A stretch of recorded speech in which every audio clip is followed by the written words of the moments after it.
Guardian Angels and Anti-Guardian Angels by St. Bridget of Sweden.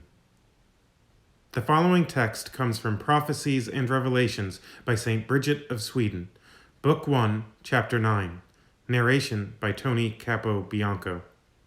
The words of the Queen of Heaven to her beloved daughter about the wonderful love the Son had for his Virgin Mother, and about how the Mother of Christ was conceived within the most chaste marriage and sanctified in the womb. She tells how she was assumed body and soul into heaven, and about the power of her name, and about the good and evil angels assigned to men for their protection or trial. Chapter 9. Quote, I am the Queen of Heaven.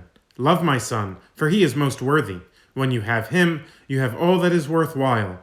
He is also most desirable. When you have him, you have all that is desirable. Love him too, for he is most virtuous. When you have him, you have every virtue. I want to tell you how wonderful his love for my body and soul was, and how much he honored my name. My Son loved me before I loved him, since he is my Creator. He united my father and mother in a marriage so chaste that there could be not found a more chaste marriage at that time. They never wanted to come together except in accordance with the law, and only then with the intention of bringing forth offspring. When an angel revealed to them that they would give birth to the Virgin, from whom the salvation of the world would come, they would rather have died than to come together in carnal love. Lust was dead in them. I assure you that when they did come together, it was because of divine love and because of the angel's message, not out of carnal desire, but against their will and out of a holy love for God. In this way, my flesh was put together by their seed and through divine love. Then, when my body had been made and formed, God infused the created soul into it from his divinity, and the soul was immediately sanctified along with the body, and the angels guarded and served it day and night. When my soul was sanctified and joined to its body, my mother felt such great joy that it would have been impossible to describe it. Afterwards, when my lifetime had been accomplished, my Son first raised up my soul, for it was the mistress of the body, to a more excellent place than others in heaven, right next to his divinity. Later, he also raised up my body in such a manner that no other creature's body is so close to God as mine. See how much my Son loved my soul and body?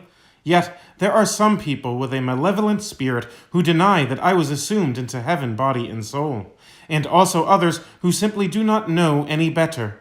But this is a most certain truth. I, with body and soul, was assumed to the divinity. Hear now how much my Son honored my name. My name is Mary. As it is said in the Gospel, when the angels hear this name, they rejoice in their mind and thank God for the great mercy that he worked through me and with me, and because they see my Son's humanity glorified in his divinity. Those within the fire of purgatory rejoice exceedingly, just like a sick and bedridden man does if he receives a word of comfort that pleases his soul. He is suddenly overjoyed. When the good angels hear my name, they immediately move closer to the righteous for whom they are guardians, and rejoice over their progress in good deeds and virtues. All humans have been given both good angels for their protection and bad angels to test them. The good angels are not separated from God. They serve the soul without leaving God. They are constantly in his sight, yet they work to inflame and incite the soul to do good. All the demons, however, shudder with fear at the name of Mary. When they hear the name Mary, they immediately release a soul out of the claws with which they had held her. Just as a bird or hawk, with its claws and beak embedded into its prey, releases it immediately if it hears a sound, but soon returns when it sees that no action follows, so do the demons. Frightened when they hear my name, release the soul. But they return and fly back as fast as an arrow if no improvement follows. No one is so cold in his love of God unless he is damned, that he will not experience the devil releasing him from his habitual sins if only he invokes my name with the true intention of never returning to his evil deeds. The devil will never return to him unless he resumes the will to commit mortal sins, Sometimes, though, the devil is allowed to trouble him for the sake of his greater reward. However, the devil shall never own him. End quote. End of Chapter 9, Book 1, from Prophecies and Revelations by St. Bridget of Sweden. Welcome to the Virgo Potens YouTube channel. If you enjoy this video, I invite you to visit the Virgo Potens website at virgopotens.org.